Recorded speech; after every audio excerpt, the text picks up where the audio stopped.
Well, I was at work that day, and I know this sounds far-fetched, but I had like a voice that just come to me and said, "Find Michael." And I'm typing at my computer and I'm like, "Find Michael." Okay. So I just, all right, go back to typing on my computer. It says, "Find Michael." I was like, okay, now I need to find Michael. So I was like, sitting here thinking I'm at work. I can't just go find Michael. So I went back to work it again.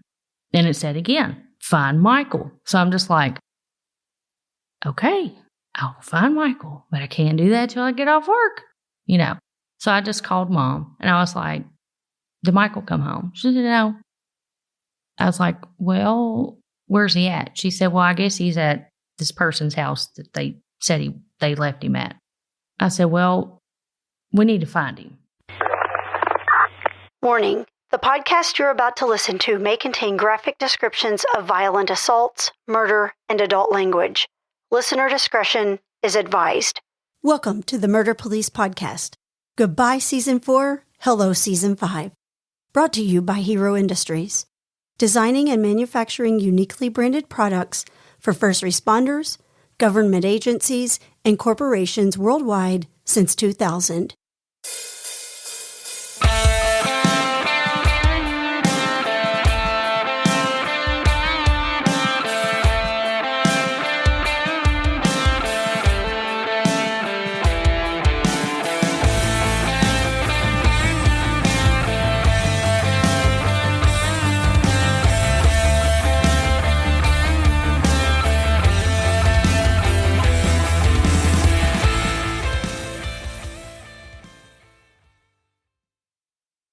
Welcome back, true crime fans. I'm Wendy. And I'm David. Well, David, you wanted us to do a bonus episode to recap our Season 4. Tell me what you are looking for today.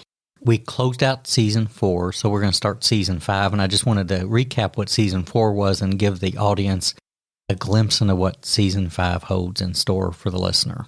For example, when you look back at Season 4, what do you think, what was your favorite episodes out of the ones we did, and why?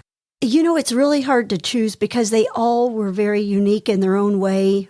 From Forensic Pathology with Dr. Greg Davis, we covered the murder of Joseph Trevor Dilger, which we talked about arson investigations, also very interesting.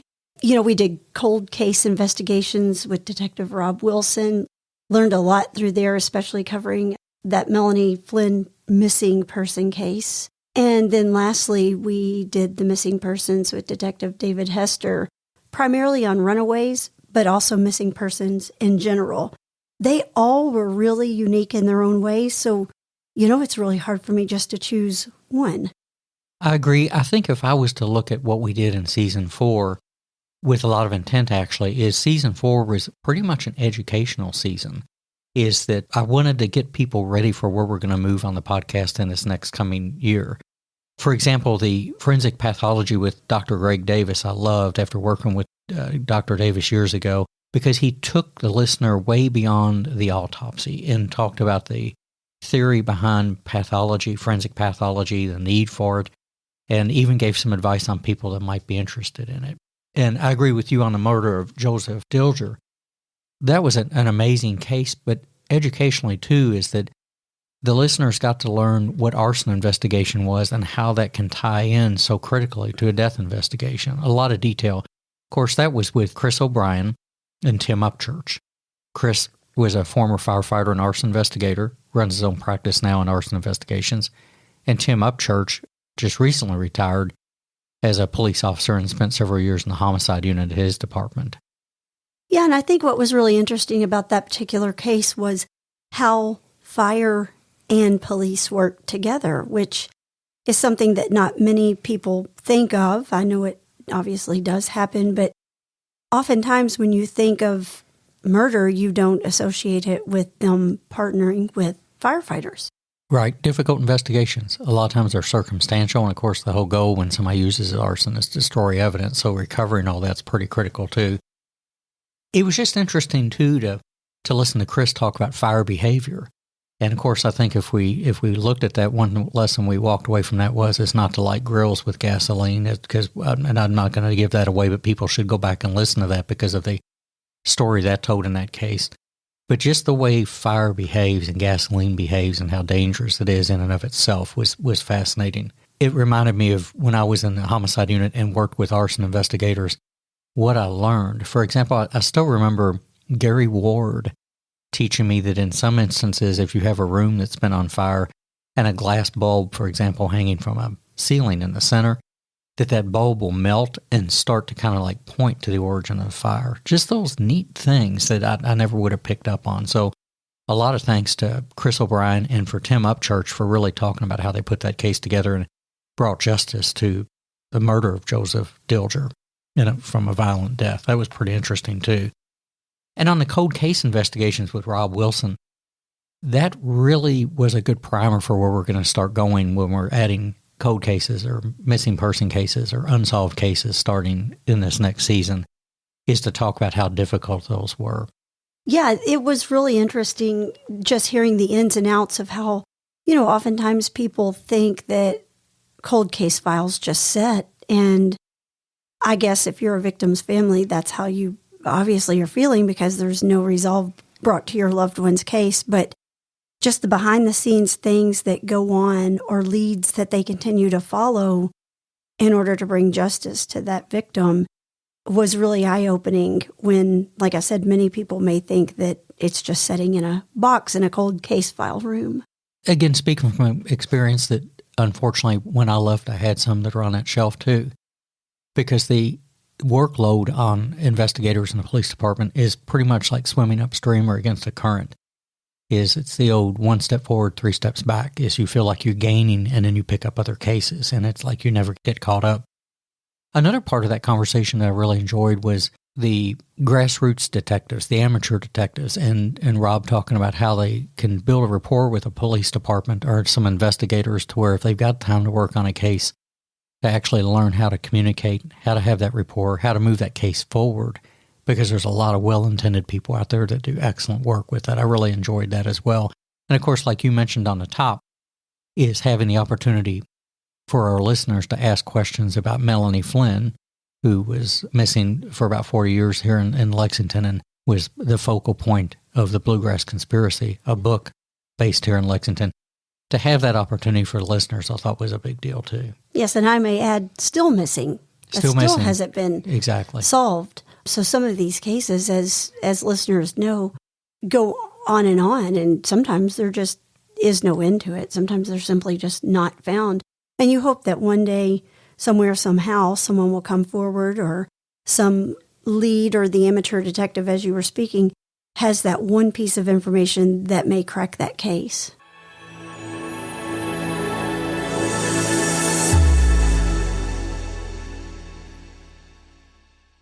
Do you have a fundraiser coming up?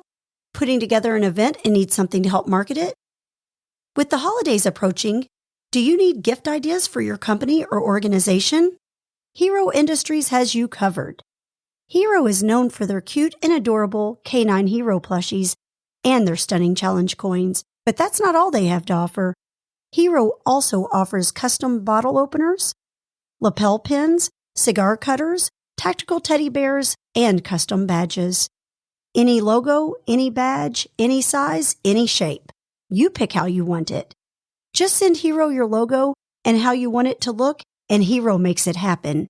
Hero's excellent customer service makes it easy for you to design your item and offers a variety of accessories to pair with your order.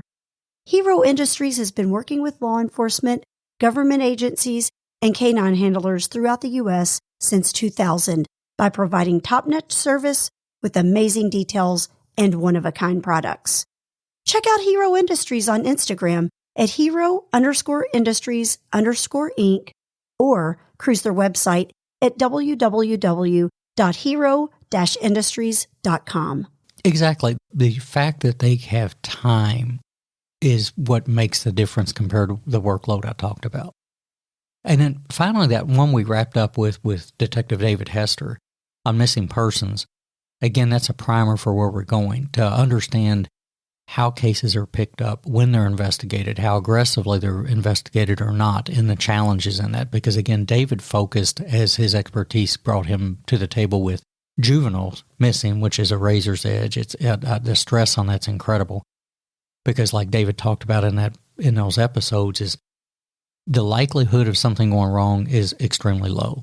But you have to regard everything as that likelihood could become a possibility or reality. Well, right. And like you said, it is very low, and oftentimes the juveniles come back more times than not. However, if you're that family waiting on your child to come back home, you don't necessarily see that theory of 70% of the time they come back. So it was really neat hearing him break that down and how he works those cases, or how the leads are followed up on those missing juveniles, or like he said, sometimes they just show up at the door or at a friend's house.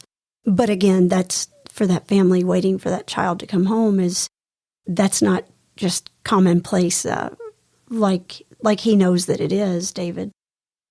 So yeah, that was very interesting as well. And then just to see his in and outs of how he followed those and the other cases, certainly that we talked to off record with him, it was just really amazing, the stuff he has seen and has done. And I was really impressed by David. Extremely difficult work, and he's a very smart guy. It was good to sit down with David and pick his brain on that. And, we talked a lot about, we contrasted and compared the juvenile missings with adults because they're a little different. And one of the things we touched on with the adults in these episodes was the frustration of the family members. Because for law enforcement, and again, if people listen to the episodes, we detailed this, when an adult goes missing, there has to be other aggravating factors along with the fact that they're simply not contacting anybody.